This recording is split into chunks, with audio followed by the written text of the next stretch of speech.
Say, yeah, man, I'm fine. My, this and that's going on. I think I've been shot. Well, what do I know right off the bat? He's got an airway, right? He's at least pushing enough blood from a volume standpoint that he's able to communicate with me. So I'm gated down just a little bit at that point. Maybe I want to see what the injury is, but like the Hispanic lady going like this with the SWAT T tourniquet, and then just a couple of drops of blood, I might just, say, hey, you need to get up and start moving that way and move on to the next one. But anyhow, so there might be some variations. But as a rule, when I'm going to run up, Steve, can you talk to me? Steve can't talk to me.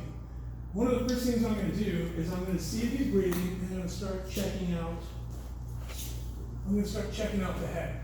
If I've got brain matter, what do I want to do? Move on. Well, now, if Steve is my partner, I'm not moving on, right? I'm going to, do what I, do. But if I've got other people that need tending to, I'm going to move on. If he's not breathing, what am I going to do? I'm probably just going to go ahead and move on, all right? Because the data and everything has shown us that if they're not breathing and there's no heartbeat, chances are they're going to stay not breathing and with no heartbeat, regardless of heart. So those two checks I'm doing right off the bat to see if I need, because I'm trying to do the greatest good for the greatest amount of people. Again, scenario dependent. If it's me and Steve on detail, I don't care because, I'm still going to work. But if I've got multiple team members down, I'm going to have to make that decision. So once that's done, okay, I know head injury, he is breathing, but I don't know why he's worked out. What is the first thing I'm looking to address? Yeah, I'm looking for massive hemorrhaging. So I'm going to do, if it's notorious, if Steve has blood going down his pant leg, it's notorious gunshot right here, what do I want to do? Immediately to my tourniquet, right? But before I go to tourniquet, I want to apply a proximal pressure point. You guys, I'm sure you covered that with you, what exactly that is. I'm doing the pressure point until I can get down wherever I'm stowing my tourniquet, or he has his tourniquet, and then I'm boom, addressing the tourniquet. Now, when I say blood sweep, so what I'm doing with the blood sweep, I'm not sweeping like this. I'm sweeping sections at a time. So I'm also squeezing. And why am I squeezing? Why am I kind of being aggressive with the extremity? Yeah, or maybe he has a fracture. Just because, you can bleed internally, right? So this is all information I'm trying to quickly collect. If I come here and I feel the femur, whoa, shit, that's unstable, but I got no exterior blood. Can I be bleeding inside here? Yes. Oh, absolutely. Will a tourniquet work to stop that? No. Absolutely. Yes. Yes. Now, I'm not saying I would always put a tourniquet on at that juncture, but it might be a huge, big consideration for me. I'm at least going to note that I got a fracture. Come down here. I'm going to stick my fingers inside the shoes and boots. Come out and look. Why do I do that? That, or if he was walking for a period of time and bleeding, I'm looking for signs of blood. So once I find those, then I can go chasing them. Where they most likely, so if I'm coming through here, if I know any exterior extremity bleeding, I don't want to say any, because, if it was a superficial injury, I probably don't want to go wasting a tourniquet. But if I notice massive hemorrhaging anywhere, signs of massive hemorrhage on this extremity, I'm done. I'm going to come up here, pressure point, and get my tourniquet on. And I'm rolling on to the next extremity. And now it's not just extremities. I'm sweeping any and all areas I can impact in hemorrhage control. Do I need to sweep the chest or the abdomen for hemorrhage? No. Generally speaking, I don't have to.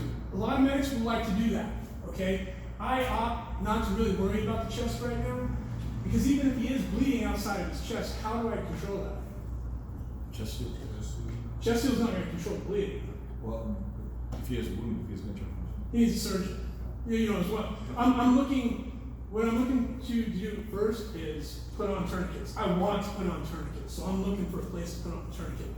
And then, but at the same time, I'm sweeping all the junctional areas.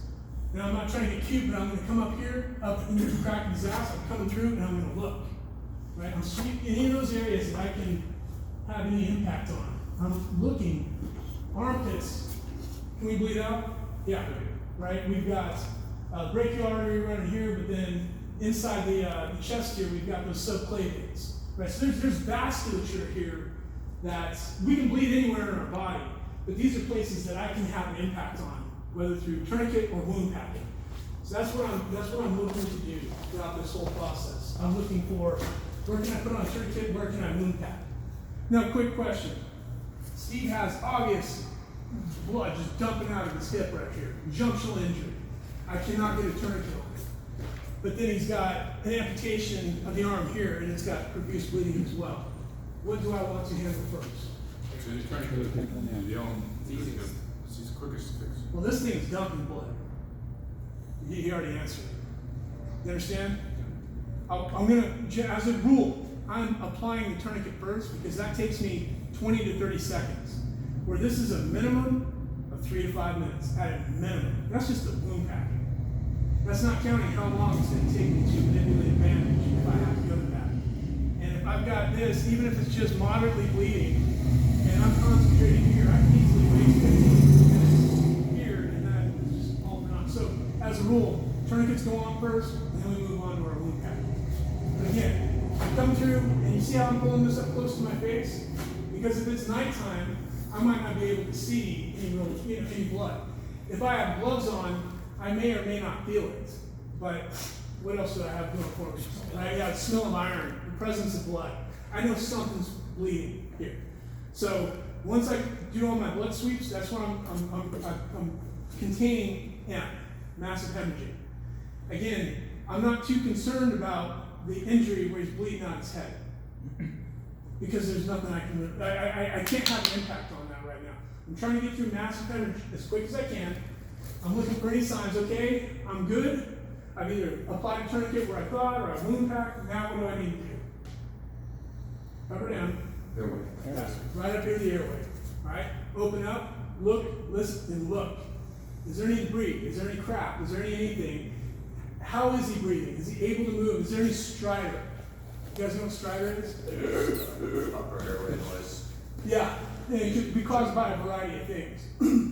I had a lady get fucking attacked by a fucking Rottweiler. One of the last calls I read, significant ones in the fire department. As soon as I got to her, I heard the stridor. I knew what was already going on. If I hear that, he could still be moving good air, but I need to start thinking about if positional won't do this, I might have to even look at a crike, like right now. But I'm addressing the airway. NPA and roll him into the recovery position. And it's going to handle, statistically, 92% of our patients, right? I mean, that addresses the airway. Only like 8% or whatever need a surgical airway or some other type of advanced airway. So I pretty much just took care of my airway. Now what am I at?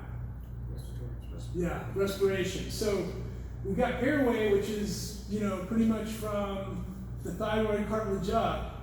Respiration is the actual mechanics of breathing. That's his diaphragm, right? So as his diaphragm contracts, pulls down, draws in air, goes out, exhales. What can impede that? Tension in the thorax absolutely could, just even a open chest injury, right? So I've already got him in the recovery position. I'm going to come up. I'm going to expose as much as I can. And I'm looking to rake, all right? Rib rake or do torso rake from the tops of the shoulders all the way down to the belt line. So when I'm raking, I'm looking and feeling. And I'm going to go spine to sternum, and then when I roll them, and I didn't cover the whole thing, but again, I'm going to overlap myself if I need to. Now, I trained a bunch of cops about 4 years ago, friends of mine, on a SIU, Special Investigations Unit. These are the guys who got to be fugitive apprehensions, and they got the beards and the long hair and all that bullshit. One of them ended up getting shot a little over a year ago. A guy took a bullet here, 9mm, and it exited down here. Well, when I trained the guys, they're like, David, why are we rib breaking? And I'm like, because sometimes these penetrating injuries to the chest, they may not be that notorious. Real common thing on the fire department is guys will go like, yeah, looks good. Well, So I'm like, no, you need to get your hands in. Pay particular attention to these armpits. But as I'm doing this, you guys ever put a hole in a balloon? Can you see the hole? No. But if you stretch it, right? Or you know how you ride on it, or you stretch them out, right? You get what I'm saying. Well, so that's, I'm creating that, as well as, if there's holes, my fingers will slip into. So in this instance, they knew he was shot here. My buddy Jimmy, who I trained, he was like, bro, I started, and boom, my fucking finger went in. Here was the exit wound. But a flap of skin, because of the trajectory of the bullet, did not make it visible or readily visible or apparent. It was him going hands-on, his finger actually dumped into the exit wound. That's how he knew what it was. He's like, so I packed it. I mean, you know, that's great he did, but the point being, if anybody just put naked eyes on, they wouldn't have caught it, more than likely. So yes, we want to get hands-on. We see holes, what are we doing?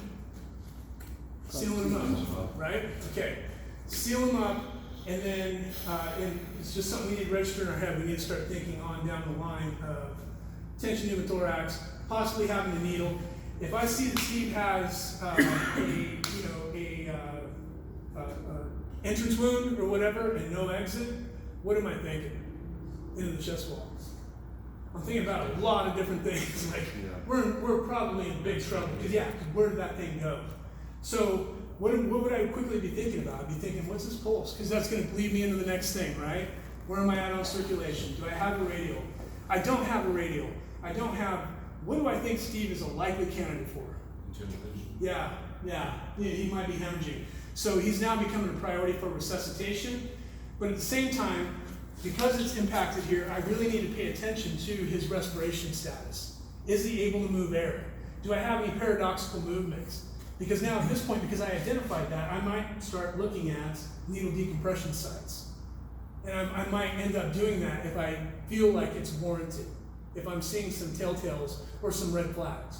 So as we're doing these assessments, yes, we're training you guys to treat what you find, but start, especially with this crowd in here, start thinking a little bit more along the lines of what the fuck is going on, and what do I need to start setting myself up for? What do I need to start considering?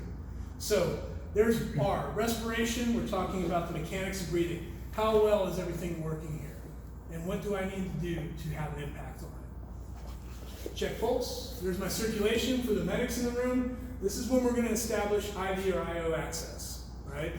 The earlier the better, because if I don't have a pulse, or it's really weak and thready, and I'm seeing signs of he's bled out here, I think he might be bleeding out in here, that's going to become, that's going to be the next thing we need to start. So we're going to establish, in circulation, we're establishing IV-IO access. Now, one thing I didn't talk about, in March, the other thing I want to do is I want to come here, I want to assess the pelvis. Now to do that, what I'm going to do, now for some of you old guys that went through EMT school back in the 90s, I was one of those, I think they were teaching us to do this. Okay? Fuck, no, don't do that. Okay? But that's how I was trained initially. We don't want to put any downward pressure. What we want to do is we want to come here and try to close the book. Okay, close the book. Now, one of our other corpsmen, he missed a pelvic fracture. He was like, yeah, dude, I did this and I didn't detect anything. And sure enough, man, he had a pelvic fracture. I can tell you that I picked out those, whoa, did you just see that? Quick story, got called, baby needed to be transported from one small hospital to the Phoenix Children's Hospital. So I landed in on the aircraft, and I kind of knew that they said something about subarachnoid bleed on a year-old baby. And I'm doing my thing, my nurse is taking a report, and I just start going through, pinching the baby, doing all my assessment. One of the big assessments I always do on kids is I come up here and I feel for those fontanelles. Because if they're sunken, that's a sign of dehydration, right? And I'll look in the lymph, mucous membranes. It's just the same evaluation I do all the time. And I come up on this kid and I'm, whoa. And the nurse is like, did you feel that? His fontanelles will bulge you. But I probably wouldn't have picked up on that hadn't I molested 250 kids up to that point. You know what I'm saying? Sorry, that was really bad. It was brain bleed, or? Yes, and it was from that. Oh, yeah. It was one of those things. But I probably, so again, here, I'm not saying like, but I think if you do this probably a couple hundred times throughout your career, and then whoa, pelvic trauma. Now, here's the thing with pelvic injuries. We just started really talking about them in earnest over the last year. It's always been, pelvic injuries kind of went with splinting down in W. But now they're saying, no guys, we need to start addressing these earlier on. How much blood can you lose in your pelvis? A lot. Yeah. All of it? A liter and a half, upwards almost 2 liters. Okay, so in March, I say we want to assess it. They want it treated in secfor circulation. That is where they want you to now stabilize the pelvic injury if you suspect one. And we'll get into what we're doing that later. So you wouldn't do it through your initial sweep between, okay. Well, now here's the deal, dude. If I've got Steve and he's worked out, I've got a very poor quality radial pulse, and I'm not seeing anything, but I'm here, that's probably where I'm going to put my focus. But now, the reason why they put it down in circulation is because they don't want me spending 10 minutes or whatever time binding a pelvis if I haven't assessed the airway yet. Make sense? But if I'm sitting here looking at Steve and I can tell he's moving air, he's just not talking to me, I suspect pelvic trauma. That might be the very next thing I'm doing. So, but yeah, secfor circulation. We're checking pulse, but for the medicine room, we're establishing IVIO access. We are, addressing that pelvis at this point, if that's what needs to happen. Because technically, the pelvic injury should fall under M, right? But they just don't want us addressing anything quite like that until, without checking the airway and the respiration status first.